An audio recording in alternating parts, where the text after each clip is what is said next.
आज रिटायरमेंट वाले चैप्टर का एक क्वेश्चन और देखते हैं बच्चों। ठीक है, ये 2015 के पेपर में आया था। तो देख लेते हैं क्वेश्चन किस तरह से था और हमें कैसे सॉल्व इसे करना है। ठीक है, तो देखो यहाँ पे बोल रखा है पेपर में क्वेश्चन की, ये है यहाँ से। ठीक है, बोल रखा है ABC एक फर्म में पार्टनर है, इनका प्रॉफिट शेयरिंग रेशियो बच्चों कितना है 4:3:2। ये इनकी बैलेंस शीट दे रखी है।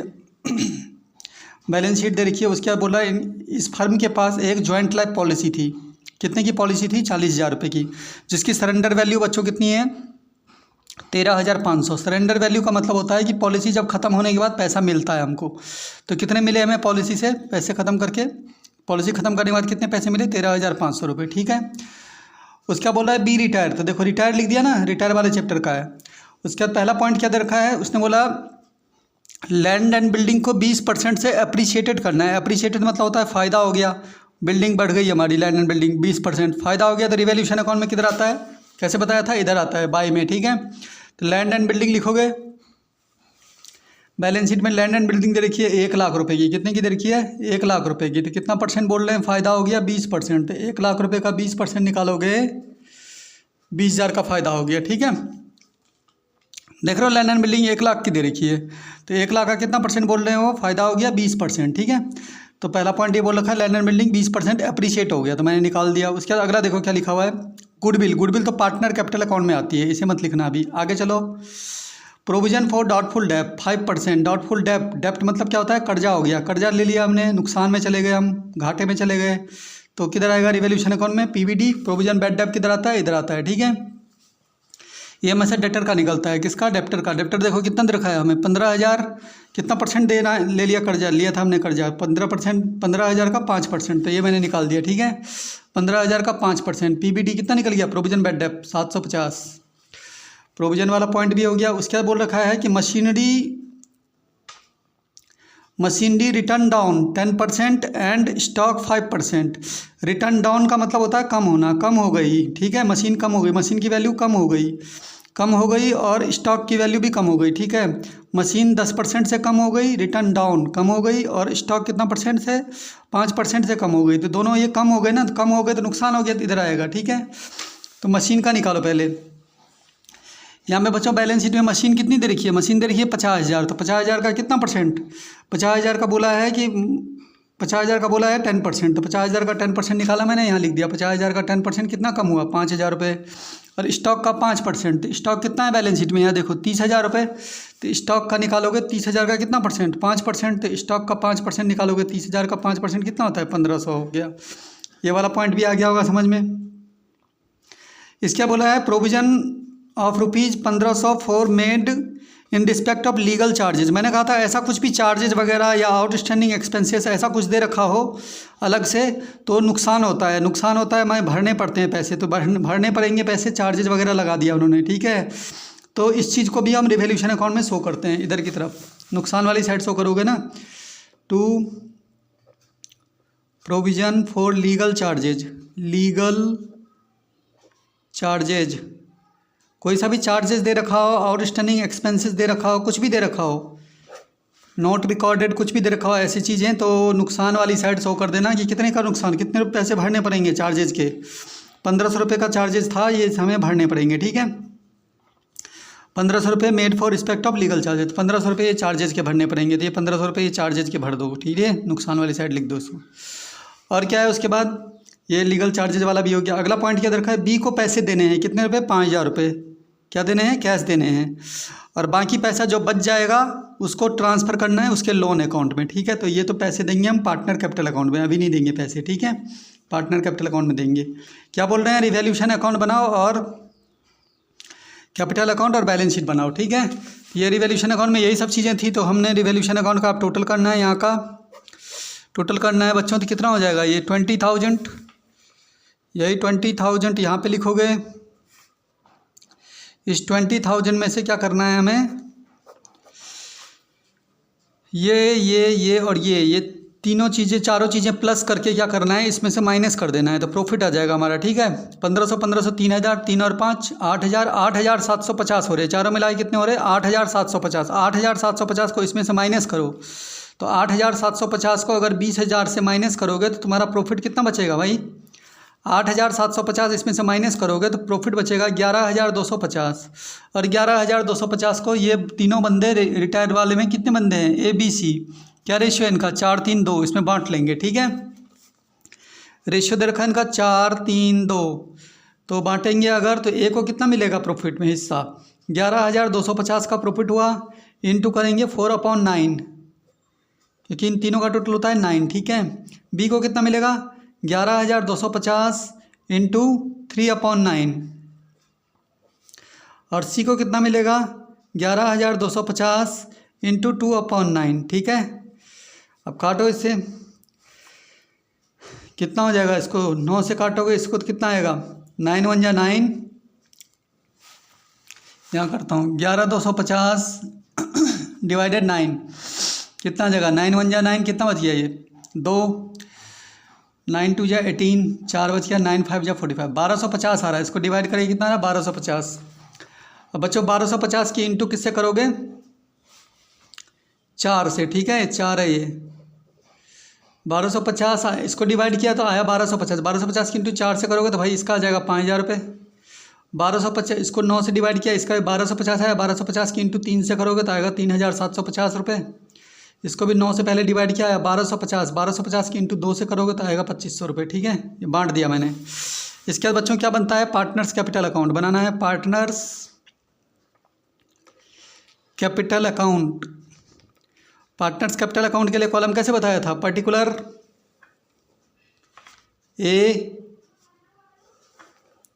बी सी, इधर भी पर्टिकुलर ए बी और सी। सबसे पहले क्या लिखते हैं, by balance B D, by balance B D, by balance B D में कैपिटल का बैलेंस लिखते हैं। कैपिटल का बैलेंस देखो किसने कितना दे रखा है, कैपिटल दे रखिए 70,000, 45,000, 70,000, 45,000, 30,000, तो लिख दो 70,000 रुपये इसका दे रखा है, 45,000 इसका दे रखा है, और 30,000 कैपिटल का बैलेंस इसका दे रखा है। उसके बाद यहाँ जो प्रॉफिट में हिस्सा बांटा है उसे भी लिख दो, by revaluation profit, by revaluation profit. पहले बंदे का 5,000 रुपये प्रॉफिट मिला, हिस्से प्रॉफिट में हिस्सा कितना मिला, दूसरे बंदे को कितना मिला, 3,750 रुपये का प्रॉफिट में हिस्सा मिला है इसको, इसको 2500 रुपये प्रॉफिट में हिस्सा मिला है। ठीक है, उसके बाद यहाँ पे अगर कोई जनरल रिजर्व होता है तो उसे भी पार्टनर बांट लेते हैं। यहाँ पे दे रखा है जनरल रिजर्व, कितने रुपए दे रखे हैं, 27,000, तीनों बंदे बांट लेंगे अपने इस रेशियो में। ठीक है, 4 3 2 में 27,000 रुपये को, जनरल रिजर्व भी बढ़ जाता है हमेशा याद रखना। Bye general reserve, general reserve 27,000 है, तो इस 27,000 रुपये को करोगे यहाँ पे देखो 27,000 इंटू 4/9 करोगे, फिर 3/9 करोगे, फिर 2/9 करोगे, लिख दोगे क्योंकि इन तीनों का टोटल 9 होता है। ठीक है, तो 27,000 का निकालो रफ में, 27,000 का 4/9 करोगे तो आएगा 12,000 रुपये। 27,000 का 4/9 करोगे तो कितना आएगा, 12,000 रुपये। फिर 27,000 का 3/9 करोगे, फिर 2/9 करोगे, 27,000 का 2/9 करोगे 6,000 रुपये आ जाएगा। तो ये आ गया 12,000 रुपये, 9,000 रुपये, 6,000 रुपये, बांट दिया मैंने 27,000 रुपये को। ठीक है, उसके बाद बच्चों यहाँ पे अगर कोई ज्वाइंट लाइफ पॉलिसी दी होती तो वो भी पैसे पार्टनर आपस में बांट लेते हैं। ठीक है, देखो पॉलिसी कितने की थी, 40,000, लेकिन क्वेश्चन में बोल रहा उसकी सरेंडर वैल्यू उस पॉलिसी की कितनी है, 13,500। पॉलिसी तो 40,000 रुपये ही खुलवा रखी थी, लेकिन पॉलिसी की सरेंडर वैल्यू जो है 13,500 है, तो 40,000 रुपये को नहीं बांटेंगे। कितने पैसे मिले, सरेंडर वैल्यू मतलब होता है पॉलिसी से पैसे मिले हैं सिर्फ 13,500, तो इस 13,500 के रुपये को ये पार्टनर आपस में क्या कर लेंगे, इसी रेशियो में बांट लेते हैं। तो पॉलिसी के पैसे भी बांट लो। ठीक है, इस पैसे को बांट दो, 13,500 रुपये को बांट दो। ठीक है, इस 13,500 रुपये को तीनों बंदों में बांट दो। इसको मत बांटना 40,000 रुपये को। 40,000 रुपये की पॉलिसी थी लेकिन पैसे मिले कितने 13,500। सरेंडर वैल्यू बढ़ता है, ठीक है, इधर की तरफ ही बटेगा। तो ज्वाइंट लाइफ पॉलिसी अगर क्वेश्चन में दे रखा हो ज्वाइंट लाइफ पॉलिसी, तो इसे भी पार्टनर आपस में क्या कर लेंगे, बांट लेंगे। कैसे बांटेंगे, 13,500 मिले पॉलिसी से, 13,500 को बांटो 4, 3, 2 में, 4/9, 3/9 और 2/9 करोगे, ठीक है। तो 13,500 का करोगे तुम कितना, 13,500 का करोगे 4/9 तो हो जाएगा 15 9 135, 15 चौके 60, 6,000, 4,500 और 3,000 बांट दिया मैंने, ठीक है। तुम बांट के देख लेना, 6,000, 4,500 और 3,000, ये मैंने पॉलिसी वाले पैसे भी बांट दिए। अगर पॉलिसी दे रखा होगा ज्वाइंट लाइफ पॉलिसी तो इसे भी बांट देना, ठीक है। उसके बाद बच्चों जो रिवैल्यूएशन अकाउंट में प्रॉफिट निकाला था ये तो लिख ही दिया हमने। इसके बाद बच्चों गुडविल में हिस्सा देखेंगे। गुडविल में हिस्सा कैसे निकालते हैं, देखो गुडविल की वैल्यू कितनी दे रखी है, रिटायरमेंट के टाइम पे गुडविल में क्या करते हैं, जो गुडविल में हिस्सा दिया होता है ना, गुडविल कितनी है, टोटल गुडविल वैल्यू 18,000, ये पूरे फर्म की गुडविल है। वैल्यू दे रखी ना, इसका मतलब ये पूरे फर्म की गुडविल है। पूरे फर्म की गुडविल में हमें इस बंदे का हिस्सा निकालना है जिसके लिए बोला होगा कि बंदा रिटायर हो रहा है। क्या बोल रहा है, बी रिटायर हो रहा है बच्चों। तो यहाँ पे मैं करता हूँ, वर्किंग नोट करके दिखाना है, ठीक है। देखो गुडविल की वैल्यू जो है पूरे फर्म की दे रखी है 18,000। कितनी दे रखी है गुडविल वैल्यू, कितनी दे रखी है 18,000। और ABC 3 बंदे हैं, इनका रेशियो दे रखा है 4:3:2। कितना दे रखा है 4:3:2। क्वेश्चन बोल रहा है बी रिटायर हो रहा है। कौन रिटायर हो रहा है, ये बी रिटायर हो रहा है। तो बी का हिस्सा निकालेंगे पहले गुडविल में। तो बी का हिस्सा निकालोगे इस गुडविल में तो कितना होगा, 18,000 की टोटल गुडविल है।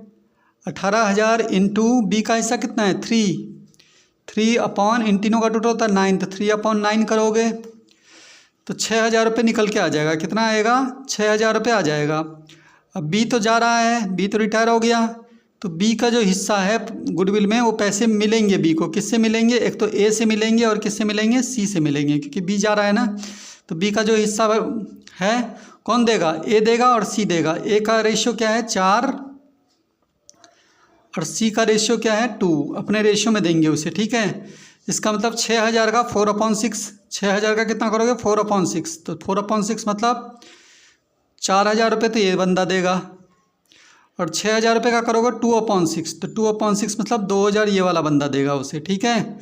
ए ने कितना दिया उसे 4,000 और सी ने कितना दिया उसे 2,000। कितने हो गए इसके पास 6,000 हो गए, ठीक है। इस तरह से गुडविल में हिस्सा निकाला जाता है रिटायरमेंट के केस में। अब हमने हिस्सा तो निकाल दिया, उसको पैसे दिलवा दिए, ए से 4,000 दिलवा दिया और सी से 2,000 दिलवा दिए, हो गए इसके बाद 6,000। अब इसमें कैसे लिखोगे, यहाँ पे उसका नाम लिखोगे जो बंदा रिटायर हो रहा है। क्वेश्चन में बोला होगा बी रिटायर हो रहा है, तो हम बी का नाम लिखेंगे यहाँ पे, B's capital account. B's capital account, B को पैसे जिस जिससे मिले उसमें डालोगे। ए से कितना मिला उसे 4,000 रुपये मिला गुडविल में, और सी से कितना मिला उसे 2,000 रुपये मिला गुडविल में, ठीक है। और ये पैसा इधर भी शो करना होता है, ए और सी का नाम आएगा, इधर तो बी का नाम आएगा और अमाउंट आएगी ए और सी में, और इधर भी शो करना होता है, इधर ए और सी का नाम लिखोगे ऐसे, बाय एज कैपिटल अकाउंट और बाय सीज कैपिटल अकाउंट। ए और सी दोनों ने पैसे किसे दिए हैं, बी को दिए हैं, तो बी में डालना, ठीक है। 4,000 रुपये ए ने दिए हैं और 2,000 रुपये बी ने दिए हैं, वो 2,000 रुपये सी ने दिए हैं, हो गए इसके पास बी के पास। टोटल 6,000 बन रहे थे ना इसके, 6,000 रुपये हिस्सा हो रहा था ना इसका। तो क्या करना, ए ने कितने दिए उसे 4,000 और सी ने कितने दिए 2,000, हो गए इसके टोटल 6,000 रुपये बी के, ठीक है भाई। गुडविल के पैसे एक्सचेंज हो जाते हैं। जब भी गुडविल लिखोगे ना पार्टनर कैपिटल अकाउंट में, यहाँ बी का नाम लिखा तो अमाउंट डाला हमने ए में और सी में, और इधर क्या करा हमने ए और सी का नाम लिखा तो ए और सी में नहीं भरा अमाउंट डाल दिया हमने, दोनों अमाउंट किस में डाल दी, बी में डाल दी। अमाउंट एक्सचेंज हो जाती है गुडविल की, ठीक है। रिटायरमेंट के टाइम पे बस बाकी सारी चीज़ें सेम है, बस रिटायरमेंट के टाइम पे ये गुडविल का सीख लेना, गुडविल को कैसे शो करते हैं। यहाँ रिटायर वाले जो पार्टनर बोला होगा क्वेश्चन में रिटायर हो रहा है उसका नाम लिख देना और अमाउंट डाल देना इन दोनों में, और इधर ए और बी का नाम लिख देना और अमाउंट डाल देना जो रिटायर हो रहा है उस बंदे में, ठीक है। उसके बाद ये वाला पॉइंट गुडविल के लिखने के बाद उसके बाद यहाँ पे एक पॉइंट और दिया था कि बी को जाते हुए पैसे भी देने हैं। कितने रुपए देने हैं 5,000 रुपये देने हैं कैश, और बाकी जो पैसा बचेगा उसके लोन अकाउंट पे ट्रांसफ़र करना है, ठीक है। तो यहीं पे दे दो, बी को पैसे देने हैं तो यहाँ पे लिख देना टू कैश अकाउंट, 5,000 रुपये देने हैं इसको, तो दे दो यहाँ पे 5,000 रुपये, ठीक है। बाकी जो पैसा बचेगा वो बी लोन करके लिखना है, बीज लोन, क्योंकि जो भी बंदा रिटायर होता है उसका जो बैलेंस बचता है उसको क्या दिखाते हैं, लोन करके दिखाते हैं। तो चलो देखते हैं भाई, टोटल करते हैं अब हम। पहले यहाँ का टोटल करते हैं। देखो यहाँ का हो गया 70, 70 और 15 85, 85 10 95, 95 2 97, 97 और 6, 97 और 6 कितने हो गए, 12 6 18, 18 15 33, 33 और 70, 33 और 70 हो गए बच्चों 1,03,000। ठीक है, यही हो रहा है ना। अच्छा ये 5,000 है, 15 नहीं। 70 और 5 75 हो गए, 75 10 75 और 12 हो गए 87, 87 में 6 और ऐड कर लो, 87 में 6 और ऐड कर लोगे 93,000 हो गया। कितना हो गया ये 93,000। यही 93,000 यहाँ पे लिख देना। और इस 93,000 में से बच्चों क्या करना है, हमने इस 4,000 को माइनस करना है। तो जो आंसर आएगा उसे बोलेंगे टू बैलेंस सी डी। तो 93,000 में से अगर 4,000 को माइनस कर दोगे तो बच्चों बैलेंस सी डी बचेगा 89,000। ऐसी सी का करो टोटल 15 वो 45 और 9 कितने हो गए, 45 और 9 हो गए 54, 54 और 6 कितने हो गए, 54 और 6 हो गए 60, 54 और 6 हो गए 60, 60 में और ऐड कर दो 4 3 60, 67, 68 250 हो गया। इसका टोटल हो गया बच्चों 68 250। यही टोटल बच्चों यहाँ लिख देंगे 68 250। और 68 250 में से हम घटाएंगे 5,000 रुपये घटा देंगे। जो बचेगा 68 250 में से अगर 5,000 घटा दोगे तो इसका जो बैलेंस बचेगा वो लोन में डालना है 63 250। ठीक है, क्योंकि जो रिटायर होता है उसका आंसर को लोन करके लिखते हैं। यहाँ पे जितना बैलेंस उसका बच जाता है उसको लोन अकाउंट में डाल देते हैं, डाल दिया हमने। ठीक है, अब करते हैं तीसरे बंदे की बात। 30 6 36, 36 3 39, 39 2 41, 41,500। यही 41,500 यहाँ लिखना है। और इस 41,500 में से क्या करना है बच्चों, इस 41,500 में से इस 2,000 को माइनस कर देना है।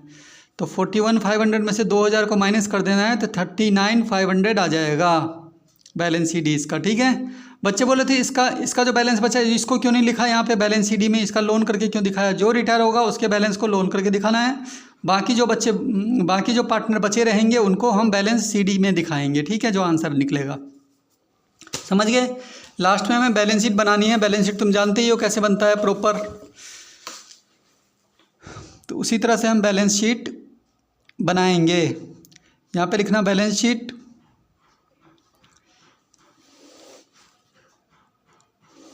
लायबिलिटीज अमाउंट, एसेट्स और अमाउंट। ठीक है, चलो आ जाओ। सबसे पहले क्या है बैलेंस शीट में, सबसे पहले लिखते हैं क्रेडिटर। क्रेडिटर कितना दे रखा है हमें, दे रखा है 33,000। क्रेडिटर दे रखा है 33,000। क्रेडिटर में कुछ था ही नहीं, यहाँ पे बोला हुआ ही नहीं था, तो क्रेडिटर ऐसे लिख देता हूँ मैं 33,000 का 33,000। ठीक है बच्चों, क्रेडिटर के बाद हमें दे रखा है बैलेंस शीट में क्या चीज़, जनरल रिजर्व। जनरल रिजर्व को पार्टनर ने आपस में बांट लिया था अपने रेशियो में, पार्टनर कैपिटल अकाउंट में, तो जनरल रिजर्व नहीं लिखना है अब नई बैलेंस शीट में। उसके बाद बच्चों है कैपिटल अकाउंट। कैपिटल अकाउंट ये वाला नहीं लिखना है, जो नया वाला निकला था अभी हमारा बैलेंस वगैरह, ये लिखना है पार्टनर वाला। तो ऐसे लिखना है, देखो कैपिटल अकाउंट ए का आया था हमारा कितना, और सी का लिखना है, और बी का लिखना है लोन, क्योंकि बी का लोन आया था ना पार्टनर कैपिटल अकाउंट में, बी लोन अकाउंट। देखो ए का बैलेंस कितना निकला था हमारा, सी डी का 89, और सी का कितना निकला था 39,500। देखो ए का लिख देता हूँ मैं 89,000 का बैलेंस आया था, और सी का बैलेंस आया था हमारा 39,500। ठीक है बच्चों, इन दोनों का टोटल करके यहाँ लिख दो। 500 का 500, 9 9 18, 8 3 11 12, 1,28,500। और बी का बच्चों लोन आया था, ये देखो 63 250, तो बी का तो लोन लिख दो 63 250। उसके बाद बच्चों मैंने ये भी कहा था कि अगर कोई प्रोविज़न फॉर लीगल चार्जेज वगैरह हो, तो लीगल चार्जेज वगैरह जो बैलेंस शीट में अलग से दी होती है यहाँ पे, लीगल चार्जेज या आउटस्टैंडिंग एक्सपेंसेस ऐसा कुछ अलग से दे रखा हो तो उसे हम दो जगह दिखाते हैं। एक बार रिवैल्यूएशन अकाउंट के 2 में दिखाते हैं, ये दिखा दिया था हमने रिवैल्यूएशन अकाउंट के 2 में, और एक बार बैलेंस शीट में भी दिखाते हैं यहाँ पे लीगल चार्जेस करके, क्योंकि ये पैसे देने हैं ना, लायबिलिटी है हमारी। तो ऐसे कोई चीज़ अगर बैलेंस शीट के नीचे दे रखा हो तो वो दो जगह आता है, एक बार रिवैल्यूएशन अकाउंट के इधर आएगा नुकसान वाली साइड, और एक बार बैलेंस शीट की लायबिलिटी में भी आएगा। ठीक है, तो देख लेना पेपर में अगर कोई चीज़ ऐसे करके लिखी हुई है ना नीचे, legal charges, outstanding expenses, damage, claim for damage, ऐसा कुछ लिखा हो तो दो जगह लिखना, एक बार रिवैल्यूएशन अकाउंट में इधर की तरफ और एक बार बैलेंस शीट में भी इधर की तरफ। ठीक है, अब आ जाओ यहाँ पे इधर वाली बैलेंस शीट में। सबसे पहले क्या दे रखा है? कैश। कैश कितना दे रखा है बच्चों? 10,000। तो देखो हम कैसे लिखेंगे, इधर आ जाओ। सबसे पहले कैश दे रखा है, कैश हमें 10,000 दे रखा है। कैश में क्या करते हैं बच्चों, यहाँ पे अगर कुछ पॉलिसी खुलवा रखी थी और पॉलिसी से पैसे मिले हैं तो वो भी ऐड हो जाता है। देखो उन्होंने 40,000 रुपये की पॉलिसी खुलवा रखी थी जिसकी सरेंडर वैल्यू कितनी है? 13,500। पॉलिसी से कितने पैसे मिले? 13,500, तो वो भी ऐड कर दो। तो पॉलिसी से मिले हमें 13,500। ठीक है, 10,000 का कैश पहले ही था, 13,500 में पॉलिसी से मिले हैं, और इस टोटल पैसे में से हमने कुछ पैसे बी को दे दिए थे। देखो यहाँ पे बी को कैश दे दिया था। कितना दे दिया था कैश हमने? जैसे जाते हुए 5,000। तो ये 5,000 रुपये का इसमें से हमने बी को कैश दे दिया है, तो वो 5,000 रुपये माइनस कर दो। तो अब हमारी बैलेंस शीट में कैश कितना बचा हुआ है? 10,000 ये थे, 13,500, ये दोनों मिला के हो गए 23,500। 23,500 में से 5,000 हमने बी को दे दिया है, तो 23,500 में से 5,000 घटा दो, तो अब बैलेंस शीट में कैश कितना आएगा बच्चों? 18,500। ठीक है, कैश के बाद बच्चों दे रखा है डेटर्स। डेटर्स देखो कितना दे रखा है? 15,000। तो ऐसे लिखना, डेटर्स 15,000 दे रखा है हमें बैलेंस शीट में, तो तुम भी पहले लिखना डेटर्स दे रखा है हमें 15,000। और इस 15,000 में से अब देखो पीबीडी निकाला था हमने, यहाँ पे प्रोविजन फॉर बैड डेट कितना निकला था? 750। ये कर्जा ले लिया था हमने, माइनस कर दो। 15,000 में से 750 का हमने कर्जा ले लिया था, तो अब हमें कितने पैसे मिलेंगे डेटर से? सिर्फ 14,250। डेटर्स भी हो गया। उसके बाद बच्चों क्या दे रखा है हमें? स्टॉक। स्टॉक कितना दे रखा है? 30,000 रुपये। तो यहाँ पे लिखो, फिर से स्टॉक लिखो 30,000 रुपये। स्टॉक 30,000 रुपये दे रखे हैं बैलेंस शीट में, और स्टॉक में क्या हुआ था? हमारा नुकसान हुआ था। स्टॉक से कितने का नुकसान हुआ था बच्चों? ये है, स्टॉक से 1,500 का नुकसान हुआ था। तो स्टॉक से 1,500 का नुकसान हुआ था, तो ये माइनस कर दोगे, तब स्टॉक से कितने रुपये मिलेंगे? स्टॉक में हमें पैसे मिलेंगे अब स्टॉक से 28,500। स्टॉक के बाद क्या है बच्चों? मशीन। मशीन कितने की है? 50,000 की। लिखो, मशीनरी लिखोगे 50,000 रुपये। मशीनरी 50,000 की है। मशीनरी में से भी हमें नुकसान हो गया था। मशीनरी से कितने का नुकसान हो गया था? ये मशीनरी से 5,000 का नुकसान हो गया था। तो 50,000 में से 5,000 रुपये का नुकसान हो गया था, तो मशीनरी अब हमारी कितनी की बची हुई है? 45,000 की। मशीनरी के बाद हमें क्या दे रखा है बच्चों? मशीनरी के बाद हमें दे रखा है लैंड एंड बिल्डिंग। कितने की? 1,00,000 रुपये की दे रखी है। तो यहाँ पे लिखेंगे लैंड एंड बिल्डिंग 1,00,000 रुपये की बच्चों दे रखी है बैलेंस शीट में। अब लैंड एंड बिल्डिंग देखो, यहाँ पे फ़ायदा हो गया था, इधर की तरफ है ना लैंड एंड बिल्डिंग, तो फ़ायदा हो गया था। ये सब चीज़ों में तो नुकसान हुआ था, माइनस कर दिया था, पर लैंड एंड बिल्डिंग में फ़ायदा हो गया था 20,000 का। तो 20,000 का फ़ायदा हो गया था, तो इसे ऐड कर देंगे। तो 1,00,000 में 20,000 रुपये का फ़ायदा हो गया था। लैंड एंड बिल्डिंग अब कितनी की हो गई हमारी? 1,20,000 हो गई। ठीक है, हो गया बच्चों सब कुछ। उसके बाद हमें टोटल करना है। दोनों तरफ टोटल क्या आना चाहिए? बैलेंस शीट का सेम आना चाहिए। जितना टोटल इधर का आना चाहिए उतना ही टोटल क्या होना चाहिए? इधर का आना चाहिए। ठीक है, तो ये टोटल मैंने यहाँ पे करा था, देख लेते हैं अब कितना आया था टोटल। ये टोटल मैंने यहाँ पे कर रखा है। ठीक है, तो इस हिसाब से तुम लोगों ने बैलेंस शीट वगैरह ढंग से बना लेनी है। ठीक है, पेपर में जिसकी बैलेंस शीट सेम नहीं आएगी नंबर उसको भी मिलते हैं। ठीक है, तो अपना फटाफट जल्दी जल्दी कर लेना पेपर में। क्वेश्चन पेपर में एक भी छूटने नहीं चाहिए। ठीक है, तो ये मैंने बैलेंस शीट का टोटल कर रखा है, तो यहीं से देख लेता हूँ मैं। देखो ये सारा 33, 28,500, 63, 1,28,500, 63, 150, यह आया 2,26,250। यह रखा 2,26,250। ऐसे इधर भी वही था, 18,500, 14,250, यही है ना। 18,500, 14,250, 28,500, 45,000, 28,500, 45,000 और 1,20,000। इधर का भी टोटल वही है, 2,26,250 रुपये।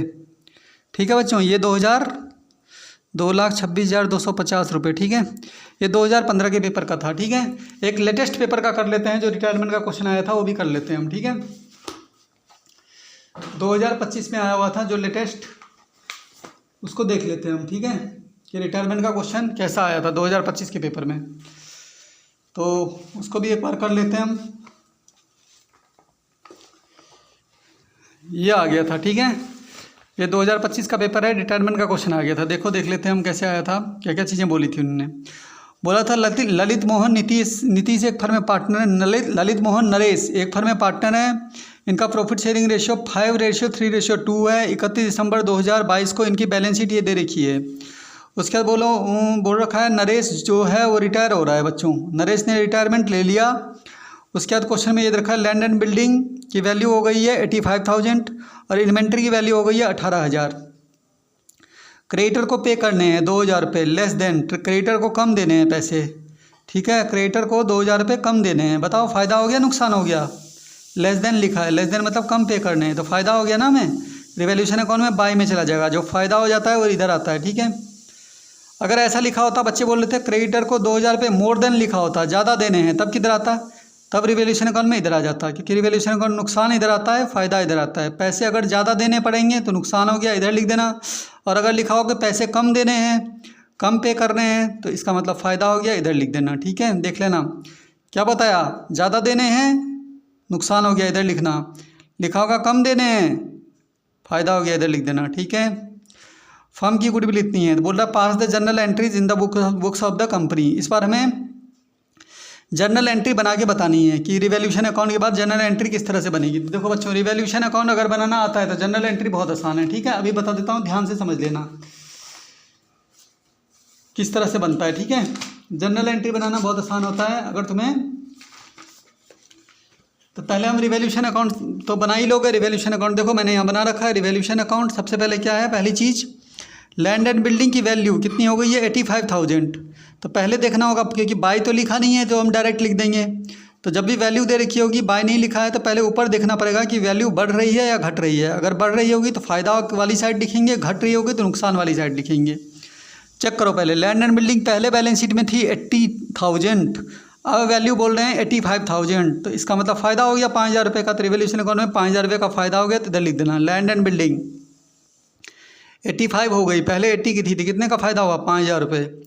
इसके बाद बच्चों बोल रखा है इन्वेंट्री, इन्वेंट्री की वैल्यू 18 दे रखी है। पहले चेक करो इन्वेंट्री पहले कितनी की थी 20 की थी, अब वैल्यू कितनी बोल रहे हैं 18। इसमें तो नुकसान हो गया बच्चों, 20 में से 18 कम कर लो, कितने का नुकसान हो गया बच्चों 2,000। नुकसान किधर आते हैं, रिवैल्यूएशन अकाउंट में इधर आते हैं, इन्वेंट्री इधर आ जाएगा, ठीक है। ऊपर पहले 20,000 की थी, अब नीचे बोल रहा हो 18,000 की हो गई। इसका मतलब भाई नुकसान में चले गए हम 2,000 रुपये, इसमें नुकसान इधर आता है, ठीक है। इसके बाद और क्या बोल रखा है इसने, क्रेडिटर को पे करने थे 2,000, वो कम पे करने हैं, कम देने, लेस देन मतलब कम देने हैं। तो कम देने हैं पैसे, कम देने हैं पैसे, तो बताओ फ़ायदा हो गया ना। जो फ़ायदे रिवैल्यूएशन अकाउंट में किधर आते हैं, इधर की तरफ आते हैं, ठीक है। तो 2,000 रुपये लिख दिया, 2,000 रुपये क्रेडिटर को कम देने हैं, पैसे बच गए, हमारे पैसे बच गए, हमारा फ़ायदा हो गया, तो रिवैल्यूएशन अकाउंट में इधर लिख दिया, ठीक है। अगर यही लिखा होता है क्रेडिटर को 2,000 रुपये ज़्यादा देने हैं, तो ज़्यादा देने हैं तब तो नुकसान वाली साइड आ जाता, ठीक है। लेकिन बोला है कम देने हैं, कम देने हैं तो फ़ायदा वाली साइड लिख देना, 2,000 रुपये बच गए हमारे, ठीक है। गुडविल तो रिवैल्यूएशन अकाउंट में आती नहीं है अभी, बस यही चीज़ें थी। तो इसके बाद हमने इन दोनों का टोटल करा, तो इधर का हो गया 7,000, यही 7,000 यहाँ लिख देना। इस 7,000 में से इस 2,000 को क्या कर देना माइनस, तो 7,000 में से 2,000 माइनस करोगे तो प्रॉफिट कितने का आ गया 5,000 रुपये का। इस 5,000 रुपये का ये तीनों बंदे आपस में क्या कर लेंगे, रेशियो दे रखा है इनका 5:3:2। तो 5:3:2 में ये तीनों बंदे आपस में क्या कर लेंगे, इस प्रॉफिट को बांट लेंगे। तो 5,000 का 5/10, 3/10 और 2/10, तो 2,500, 1,500 और 1,000 रुपये आ जाएगा, ठीक है। अब वो बोल रहे हैं कि आगे जो बैलेंस शीट में वैसे partner capital account, balance sheet ये सब बनती है, वो नहीं बनाना है, इसकी जनरल एंट्रीज बना के बताओ कैसे बनेगी। तो जनरल एंट्रीज बनाने का ये नियम होता है कि जितनी भी चीज़ें इधर की तरफ लिखी है इसके लिए एंट्री बनती है ऐसे, revaluation account debit to inventory, पहली एंट्री। फिर इसकी बनाओगे, इसकी कैसे बनाओगे, फिर रिवैल्यूएशन अकाउंट डेबिट टू जो बंदे होंगे, Lalit capital account, Mohan capital account, Naresh capital account, ठीक है।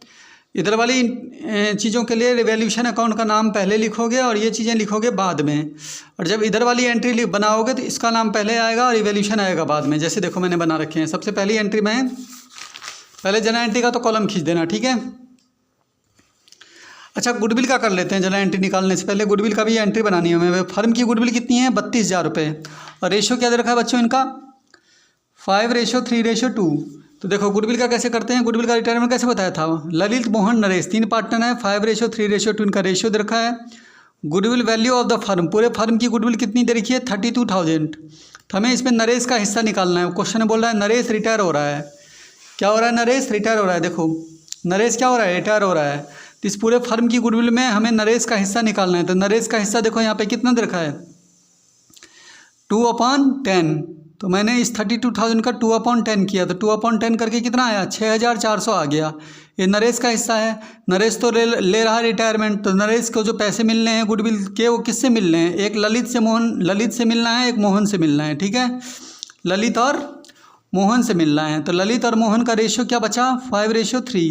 तो इस 5:3 में मिलेगा उसे पैसा। ठीक है, तो ललित कितना देगा, उसे कितनी गुडविल में पैसे मिलने हैं इसको 6,400। पहले 6,400 लिखो इंटू 5/8, इतना पैसा तो ललित देगा अपने में से।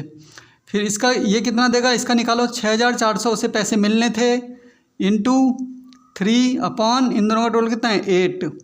तो इसको सॉल्व करा मैंने, तो ये इतना पैसा कौन देगा, मोहन देगा अपने में से। ठीक है, ललित उसे 4,000 देगा, मोहन उसे 2,400 देगा। टोटल इसके पास कितने हो जाएंगे, नरेश के पास 6,400। अब गुडविल की एंट्री बनाने का ये तरीका है, जो बंदा रिटायर हो रहा है, जैसे नरेश रिटायर हो रहा है ना, तो नरेश का नाम 2 में लिखेंगे। ठीक है, जो पार्टनर बचे हुए हैं उन्हें डेबिट में करना है। रिटायरमेंट के टाइम पे गुडविल की ऐसी ही एंट्री बनती है। ठीक है, क्या करना होता है, गुडविल में पहले हिस्सा निकाल लेना, हिस्सा निकालने के बाद बांट देना उनको। अब बांटने के बाद जो एंट्रीज बनती है वो इस तरह से बनती है, जो पार्टनर बचे हुए हैं उनको डेबिट में लिखना है, इसको भी डेबिट में लिखना है, इसको भी डेबिट में लिखना है। बट ये बंदा रिटायर हो रहा है, इसको क्रेडिट में लिखना है। तो कैसे एंट्री बनाओगे, ललित का नाम डेबिट होगा तो ऐसे लिख दिया मैंने, Lalit capital account debit. Mohan का नाम भी डेबिट होगा तो मोहन कैपिटल अकाउंट डेबिट। और नरेश रिटायर हो रहा है तो 2 में लिखा जाएगा, 2 नरेश कैपिटल अकाउंट। ठीक है, अब लिख दो नरेश की हिस्से की टोटल गुडविल कितनी थी 6,400। नरेश में 6,400 डाल दिया। इस 6,400 में से मोहन ने उसे कितना दिया 4,000 रुपये डेबिट कर दो, और वो ललित में कितना 4,000 रुपये डेबिट कर दो, और मोहन ने उसे कितने दिए, मोहन ने उसे दिए 2,400, इसे डेबिट कर दो। ठीक है, तो इस तरह से एंट्री बन जाएगी। Being Naresh share goodwill adjusted, Naresh को शेयर गुडविल में शेयर उसका मिल गया है। ठीक है, पैसा। इसके बाद बच्चों ये तो गुडविल की एंट्री ऐसे बनती है, याद हो गया ना, पता चल गया ना। जो पार्टनर बचे हुए होंगे उनको डेबिट में लिख दो, जो पार्टनर बोला होगा कि रिटायर हो रहा है उसको क्रेडिट में लिख दो। ठीक है, इस तरह से गुडविल की एंट्रीज बना देना, क्योंकि इसमें पूछा है ना जनरल एंट्री बनाओ कैसे बनेगी। तो ये 3 नंबर में भी क्वेश्चन आ सकता है कि भाई गुडविल फर्म की इतनी है, केवल गुडविल की एंट्री बना के बताओ कि गुडविल की एंट्री कैसे बनेगी। नरेश रिटायर हो गया तो कैसे बनेगी गुडविल की एंट्री। ठीक है, तो इस तरह से गुडविल की एंट्री रिटायरमेंट के केस में बनती है। उसके बाद हमें आगे की एंट्री कैसे बनाना है, आगे की एंट्री के लिए हमें जनरल रिजर्व को भी बांटना होता है। अगर देख लेना, क्योंकि हम देखते हैं कि जनरल रिजर्व जो दिया होता है उसे भी पार्टनर आपस में क्या कर लेते हैं, बांट लेते हैं। कितने का जनरल रिजर्व है 20,000 रुपये को तीनों बंदों में बांट दो। क्या रेशियो है इनका 5:3:2। इसकी जनरल एंट्री भी बना देना। देखो मैंने बना दिया, general reserve account debit 2 Lalit capital account, 2 Naresh capital account, 2 Mohan capital account और 2 Naresh capital account. Balance sheet में जनरल रिजर्व कितना दे रखा है 20,000। इस 20,000 रुपये को मैंने तीनों बंदों में बांट दिया। 20,000 रुपये का 5/10, 20,000 रुपये का 3/10, 20,000 रुपये का 2/10। तो ऐसे करके मैंने बांट दिया। अब कितना कितना मिला इनको पैसा 10,000 रुपये, 6,000 रुपये, 4,000 रुपये। Being general reserve distributed. ठीक है, जनरल रिजर्व बांट दिया तो 2 एंट्री बन गई हमारी। जनरल रिजर्व भी होगा तो वो भी बांट देना तीनों बंदों में। ठीक है, उसके बाद बच्चों रिवैल्यूएशन अकाउंट की जनरल एंट्री बनती है। रिवैल्यूएशन अकाउंट डेबिट, और 2 में जो चीज़ होगा उसको 2 में लिख देना। रिवैल्यूएशन अकाउंट 2 में देखो क्या चीज़ लिखा था, रिवैल्यूएशन अकाउंट खोलो अभी। रिवैल्यूएशन अकाउंट डेबिट लिखने के बाद 2 में देखो क्या चीज़ लिखा था अभी हमने, यहाँ पे देखो 2 इन्वेंट्री कितने रुपए 2,000 रुपये लिखा था, तो यही चीज़ लिखेंगे 2 इन्वेंट्री, ऐसे लिखना। Revaluation account debit 2 inventory account कितने रुपये 2,000 रुपये, 2,000 रुपये। ठीक है बच्चों, एक एंट्री बन गई। Being the value of inventory decrease, inventory की वैल्यू डिक्रीज मतलब कम हो गई। ठीक है, अब इधर वाली देखो, इधर वाली जब एंट्री बनाते हैं ना तो रिवैल्यूएशन अकाउंट पहले लिखते हैं और 2 में इसको लिख देते हैं। पर जब इधर वाली एंट्रीज बनाओगे ना बच्चों तो पहले ये नाम लिखोगे, जैसे land and building account debit 2 में लिखना रिवैल्यूएशन अकाउंट। रिवैल्यूएशन अकाउंट नीचे आएगा इस इधर वाले एंट्री के लिए। ठीक है, तो पहले ये नाम लिखोगे फिर रिवैल्यूएशन अकाउंट लिखोगे। तो कैसे बनेगा, land and building account debit 2 revaluation account. तो बना दो ज़रा, यहाँ पे बना देता हूँ मैं अगली एंट्री, ये बना दी देखो, land and building account debit to revaluation account, ठीक है। Being the value of land and building increase, इस बार लैंड एंड बिल्डिंग क्या हो गई है, इंक्रीज हो गई है। अमाउंट भर दो 5,000 रुपये 5,000 रुपये, ये एंट्री भी बन गई हमारी, ठीक है। 5,000 रुपये था ना ये। अब इसकी भी बनानी है, बच्चे बोल रहे थे इसकी कैसे बनी, इसकी भी वैसे बनेगी। पहले ये नाम लिखोगे, क्रेडिटर अकाउंट डेबिट टू में ये डाल दो टू रिवैल्यूएशन अकाउंट, ठीक है। कितने रुपए हैं इसकी, 2,000 रुपये, इसकी भी बना दो। इधर वाली के लिए पहले नाम लिखते हैं ना, पहले नाम लिख दो, किसकी एंट्री बनाना, क्रेडिटर की। तो creditor account debit to revaluation account, to revaluation account कितने रुपए, 2,000 रुपये 2,000 रुपये, ये एंट्री बन गई। Being creditor less than the book value, creditor को पैसे कम देने थे ना, वही लिख दिया नीचे से टेप के 2,000 रुपये, ठीक है। ये वाली एंट्री बन गई। अब बचा ये प्रॉफिट बांटने की, जो प्रॉफिट बांटने की ये एंट्री बन गई ना, ये भी बन गई, ये भी बन गई, ये भी बन गया। प्रॉफिट बांटने की एंट्री बची हुई है, इसको बना दो। तो प्रॉफिट तो भाई इधर बटा हुआ है, तो इधर वाली एंट्री के लिए पहले रिवैल्यूएशन अकाउंट को डेबिट में लिखेंगे। तो लिखो रिवैल्यूएशन अकाउंट डेबिट, टू में जिसको बांटा है वो आ जाएगा। तो रिवैल्यूएशन अकाउंट डेबिट टू किस में बटा है profit, to Lalit capital account, to Mohan capital account और टू नरेश कैपिटल अकाउंट। तो ये यहाँ पे लिख दो, इस तरह से बना दो एंट्री, ठीक है। तो कैसे बनेगी, revaluation account debit to Lalit capital account, to Mohan capital account, to Naresh capital account, ठीक है। Being revaluation profit divided distributed, revaluation का प्रॉफिट कितना आया था 5,000, इसको इस तरह से बांट लिया इन लोगों ने। तो हम क्या लिखेंगे, रिवैल्यूएशन को प्रॉफिट को लिखेंगे 5,000 रुपये, इसको बांट के कितना कितना मिला था, 2,500 इसको, 1,500 इसको, 1,000 रुपये इसको मिला था, ठीक है। तो इस तरह से एंट्रीज को बनानी थी बच्चों, ठीक है। याद रखना बस, कुछ नहीं है इसमें। अगर तुम्हें एंट्री पूछेंगे ना तो रिवैल्यूएशन अकाउंट डेबिट, इधर वाली चीज़ों के लिए रिवैल्यूएशन अकाउंट का नाम पहले आएगा और टू में वो नाम आ जाएगा जो जिसकी एंट्री तुम बना रहे हो। जैसे revaluation account debit to inventory, ठीक है। Revaluation account debit to Lalit, to Mohan, to Nitish, Naresh, ठीक है, इस तरह से। और जब इधर वाली एंट्री बनाओगे तो इधर वाली एंट्री के लिए रिवैल्यूएशन नहीं लिखोगे, पहले ये नाम लिखोगे। जैसे land and building account debit to में आएगा रिवैल्यूएशन अकाउंट, ठीक है। फिर इसकी भी एंट्री बनाओगे तो कैसे, क्रेडिटर अकाउंट डेबिट टू में आएगा टू रिवैल्यूएशन अकाउंट, इस तरह से, ठीक है। इधर वाली के लिए रिवैल्यूएशन पहले लिखना है, ये नाम बाद में। और इधर वाली जब एंट्री बनाओगे तो ये नाम पहले आएगा, फिर टू में रिवैल्यूएशन अकाउंट, ये नाम पहले आएगा, टू में रिवैल्यूएशन अकाउंट, ऐसे करके एंट्रीज को बना देना है, ठीक है। तो इस तरह से जनरल एंट्रीज पूछेंगे तो घबराना मत, 1-2 बार देख लो वीडियो को और बना के देखो अपने आप जनरल एंट्री, ठीक है, कि बनती है कि नहीं बनती है। गुडविल की जनरल एंट्री कैसे बताई, गुडविल की जनरल एंट्री बताई, जो पार्टनर बचे हुए हैं, जैसे ललित बचा हुआ है, मोहन बचा हुआ है, तो इन दोनों को डेबिट में लिखना है। Lalit capital account debit, Mohan capital account debit, और जो बंदा रिटायर होगा नरेश, तो उसको टू में लिख देना है, टू नरेश कैपिटल अकाउंट, ठीक है। जनरल रिजर्व की एंट्री बताई दी मैंने, जनरल रिजर्व अकाउंट डेबिट 20,000 रुपये का जनरल रिजर्व दे रखा था, ये तीनों बंदे बांट लेंगे उसी रेशियो में। तो इस तरह से जनरल एंट्रीज बना देना।